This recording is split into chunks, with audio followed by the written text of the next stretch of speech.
received by Denny is Thomas Krom.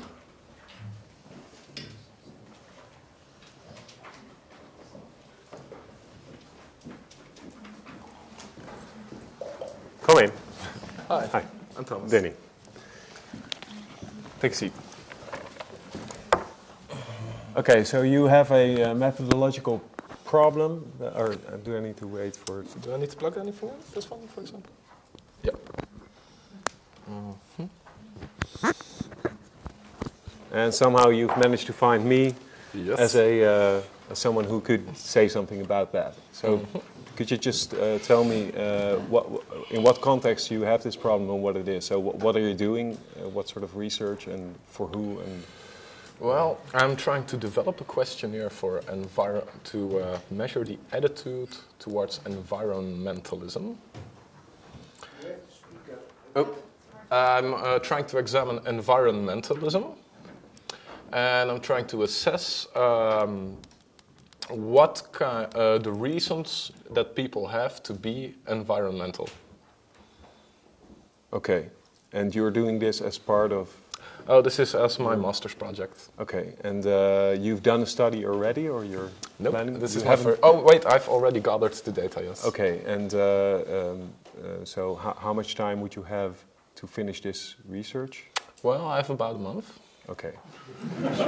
Okay, so tell me about your problem, about what you did and what you expect from me. Right. I've published a questionnaire online. And I've sent emails to all my friends, asking them to fill the questionnaire in. I've gathered 170 cases. The questionnaire was as following, and I have a small picture which might explain it a bit. Everyone has it? Yeah. I had 10 polluting behaviors, and for each behavior I asked a couple of questions. For one, I've asked them about the extent to which they showed this behavior, and I've asked them about possible things that may affect the extent to which they show the behavior. For example, how conscious they are of the behavior, how relevant they consider it, how effective, and attitude of important others, for example. That's relevant to the environment, or relevant for them? Yeah, I think it is relevant for them. I hope it is. You haven't given them an instruction, so you just asked them how relevant is this behavior for you? Mm-hmm. Okay. And yeah, that's the data I've gathered. Okay. So you've got, for a number of topics, you've asked a number of questions about behaviors and attitudes to 170 people. Yeah. That's the structure of your data set. Yes. And now you've come to me to ask me a question. Yeah, I have two questions actually. First, I would expect that all the 10 polluting behaviors would be related to environmentalism, but just a casual survey of the data gives me the indication that some of these behaviors may be more or less relevant. That's why I was thinking of conducting some sort of factor analysis or something like that to find out which behaviors cluster to an environmentalism factor. And secondly, I want to assess how the environmentalism factor is affected by their attitudes. Okay. Could you tell me a little bit more about what you think environmentalism is? I mean, environmentalism here functions as your focal construct. It's the thing you're concerned about, and that your research is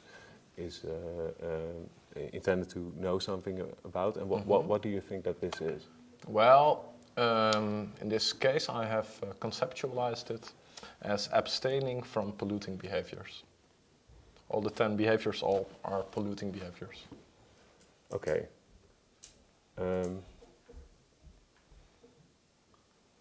And so environmentalism here is in individual differences. variable. I can be more or less environmentalist. Yeah, yeah. And what you're thinking about is representing this variable as a factor in some sort of factor analysis model. Yeah. Okay. So the first thing I want you to think about is, I have good news and I have bad news. The good news is that I don't think you have a methodological problem yet. Mm-hmm. The bad news is that I do think you have a substantive problem. If you treat this as a factor analytic model, you are assuming that the variables that you measure are related not just for some reasons, but because they are affected by the same latent variable. Yeah. That's your environmentalism factor. Now, do you think that is, so for example, you have the example of somebody who does fly, shows the behavior of flying, mm-hmm. and you've asked people, for example, whether other people think it is good to fly. Mm-hmm. And what I'd like you to think about is, do you think that these two questions measure the same variable? Do they measure the same thing? No, I don't think they measure the same thing. What I was thinking of is that only the behavior question measures the environmentalism, and I'm thinking that attitudes affect this. Okay, so so your questions are not on equal footing. If I can, yeah. Can I walk with this? That's not a. Oh, I wanted to. Okay, yeah.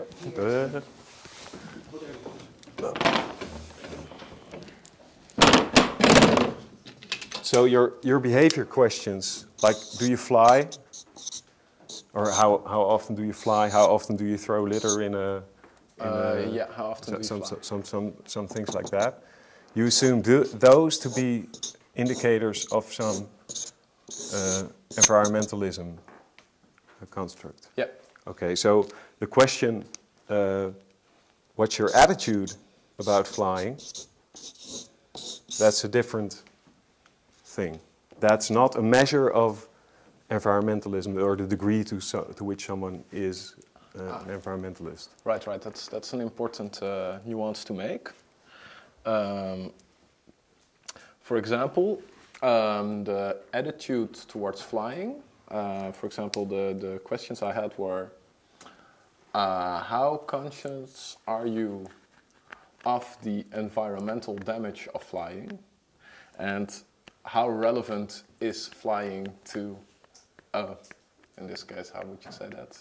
Do you think that flying causes environmental damage? Okay, and so the structure of this problem is that you conceptualize these variables here as measures of some individual differences variable that you're trying to measure, mm-hmm. and the variables like relevance and attitudes and what others think of it, are determinants of environmentalism. Is that what you're thinking? Yeah. Okay, so this is basically the structure that you're thinking about. Yeah, that looks good. Okay, that's good, because now you have a methodological problem, and that's how to do this trick. But at least now you have a conceptual scheme mm-hmm. of how you think substantively things relate to each other. Mm-hmm.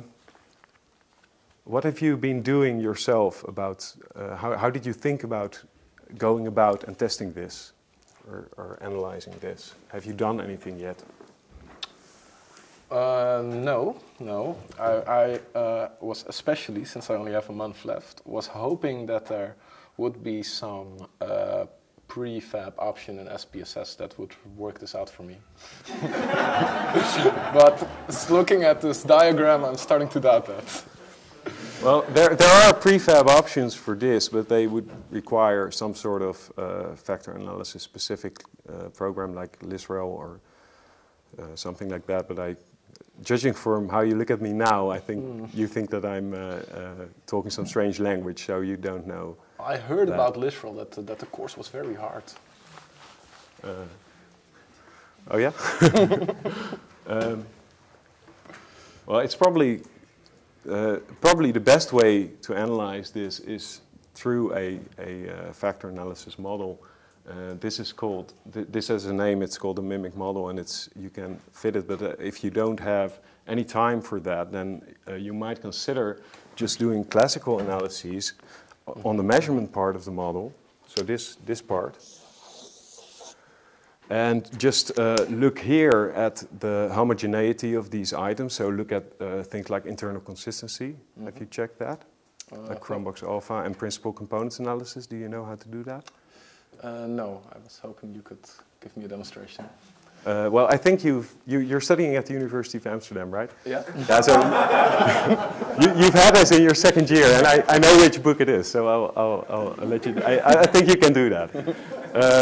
So that would allow you to have, in some optimal sense, make a composite out of these, and you could then use a regression.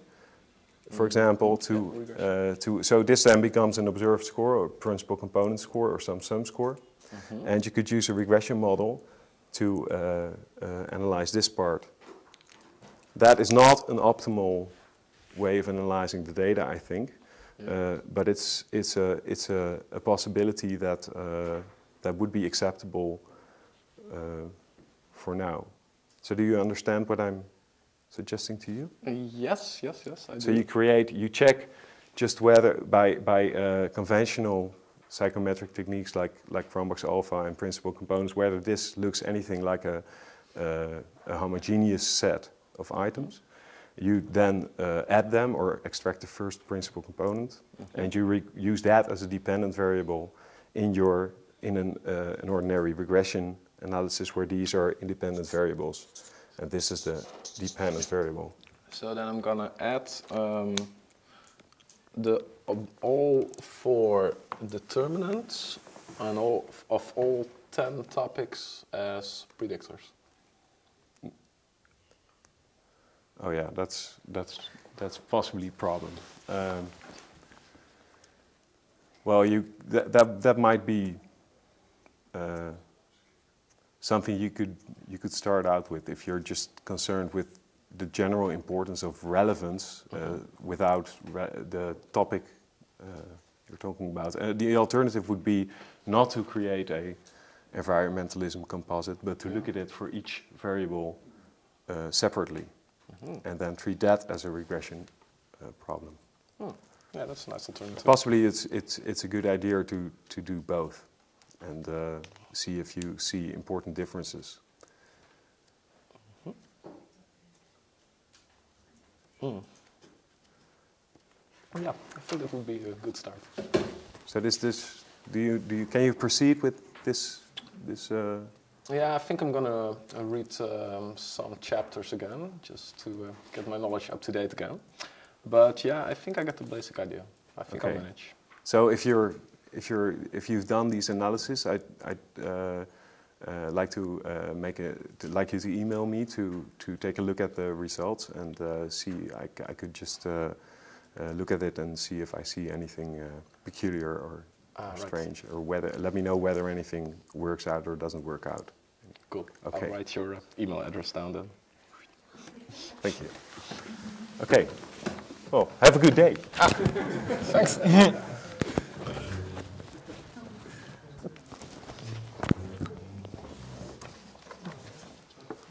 I think I dropped something.